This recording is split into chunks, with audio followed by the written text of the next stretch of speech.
Salut à tous, alors aujourd'hui on va parler du refurb parce qu'on reçoit beaucoup de questions. C'est vrai qu'on avait déjà fait des vidéos, on avait déballé un Mac, on avait déballé des iPhones qui étaient achetés sur le refurb. Alors qu'est-ce que c'est que le refurb? Déjà c'est la boutique officielle des produits reconditionnés d'Apple, donc sur laquelle on trouve des produits en fait qui ont été renvoyés à Apple après achat, qui ont été des fois réparés ou simplement échangés sur un échange standard par exemple pour une réparation. Bref, en général ce sont des produits qui n'ont pas beaucoup vécu mais qui nécessitent voilà, d'être réemballés, d'être renettoyés pour être reproposés aux clients pour moins cher, ce qui est quand même l'intérêt ici. Et surtout, il y a quasiment tous les produits Apple qui sont présents dedans, hein, aussi bien les Mac, les iPhones que les iPads. Et d'ailleurs aujourd'hui on va déballer un petit iPad Air 3, on va regarder ce qu'il y a à l'intérieur, on va aussi discuter de l'intérêt d'acheter sur le refurb puisque évidemment c'est vendu moins cher qu'un produit neuf. Alors est-ce que c'est vraiment neuf? C'est ce qu'on va aller voir aujourd'hui. Alors qu'est-ce que dit Apple sur son site? Déjà vous recevez un appareil comme neuf avec des pièces de remplacement Apple d'origine, le cas échéant, hein, si Apple a dû les changer, qui auraient été minutieusement nettoyés et inspectés. Les appareils iOS reconditionnés incluent une nouvelle batterie et un nouveau boîtier.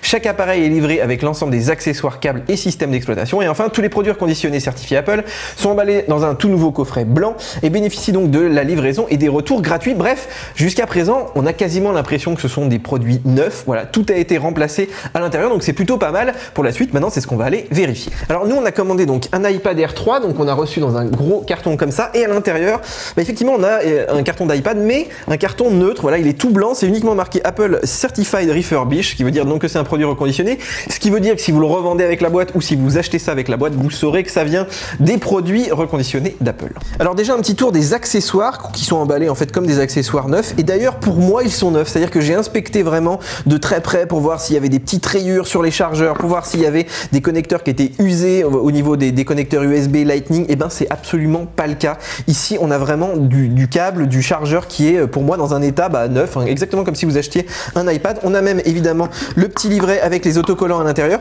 En tout cas pas de différence majeure avec un iPad du commerce, du moins dans tous les iPads qu'on a pu acheter sur le refurb. Alors extérieurement, Apple nous dit donc qu'ils ont changé la coque, mais ils précisent pas si l'écran a été changé, si les petits objectifs de l'appareil photo, si le connecteur Lightning aussi a été changé. En tout cas, moi j'ai vraiment inspecté cet iPad sous toutes ses coutures, aussi bien ici dans les connecteurs, dans les haut-parleurs, sur la lentille, les boutons. J'ai vraiment regardé partout et y compris l'écran, il n'y avait pas une seule rayure au moment du déballage. Donc pour moi, il est impossible de différencier un produit neuf d'un produit acheté sur le refurb. Alors autre source d'angoisse quand on achète un produit reconditionné, c'est la batterie. Alors là Apple nous dit on l'a changé, on les croit sur parole, mais on a quand même vérifié avec notre petit logiciel qui s'appelle donc Coconut Battery pour regarder le nombre de cycles. Donc a priori s'il est à 0, c'est extrêmement bon signe. En tout cas Apple met des batteries voilà, bien connues à l'intérieur, ils ne mettent pas des batteries de seconde main comme c'est des fois le cas sur certains sites de reconditionnement. En tout cas je pense que c'est un vrai gage aussi sur ce genre de produit, hein, puisque la batterie c'est ce qui vieillit entre guillemets le plus vite. Alors il y a aussi beaucoup de questions et d'incertitudes autour de la garantie. En fait il suffit de se rendre sur le site d'Apple et de lire ce qui est marqué. C'est inscrit, tous les produits que vous achetez auprès d'Apple, y compris ceux des marques autres qu'Apple, sont couverts par la garantie légale du vendeur de 2 ans contre les défauts de conformité. Enfin c'est exactement la même garantie que pour tous les produits, la garantie légale européenne de 2 ans et puis bien sûr la garantie limitée d'1 an d'Apple. Donc en fait pour résumer c'est exactement la même garantie que quand vous achetez un iPad neuf, et ça on me l'a confirmé en Apple Store. Apple considère que ces produits sont des produits Apple neufs, ce qui est quand même un argument par rapport aux boutiques de vente de produits reconditionnés. Bon alors est-ce que ça vaut le coup d'acheter sur le refurb? Déjà au niveau du prix oui, puisqu'on est au moins à 15% du neuf, hein. Apple baisse continuellement les prix en fonction des années. Alors c'est vrai que par rapport à des back market, à d'autres types de reconditionnement, on est des fois un petit peu plus cher, mais on a quand même la garantie Apple, on a quand même les pièces d'origine, hein, surtout la batterie, moi je trouve que ça compte. Et puis si on a le moindre problème, on sait qu'on peut s'adresser par exemple à un Apple Store avec le numéro de série, on sait qu'on va être donc identifié comme si c'était un produit neuf. Et je trouve que voilà, pour le prix, effectivement, on paye un petit peu plus cher que du reconditionné, mais on a quand même toute cette assurance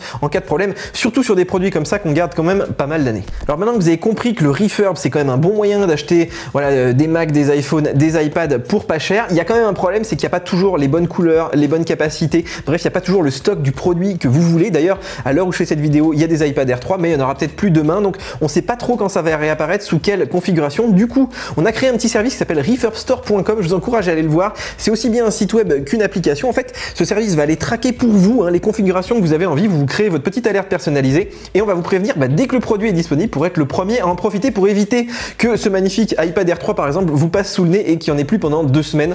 Donc ça, c'est extrêmement pratique. Donc n'hésitez pas à me poser des questions. Je vous ai mis le petit lien pour télécharger l'application et pour aller sur le site juste en dessous de la vidéo. Voilà les amis, j'espère que j'ai répondu à peu près à toutes vos questions sur le refurb, vous avoir aussi rassuré sur cette boutique qui permet quand même d'acheter des produits Apple comme neufs pour beaucoup moins cher. En tout cas, si vous avez des questions, n'hésitez pas à les poser. Je vous rappelle que j'ai fait 2 autres vidéos sur des iPhones et sur des Mac achetés sur le refurb, donc vous pouvez aller les voir également. Je vous ai mis tous les liens sous la vidéo. Si vous avez aimé, on like bien sûr, on s'abonne à la chaîne, on télécharge nos applications mobiles. Mac Forever, c'est des bons plans et de l'actualité toute l'année. Et puis nous, on se retrouve très bientôt, bien sûr, sur YouTube pour de nouvelles vidéos. Ciao, ciao! Aside from my soul.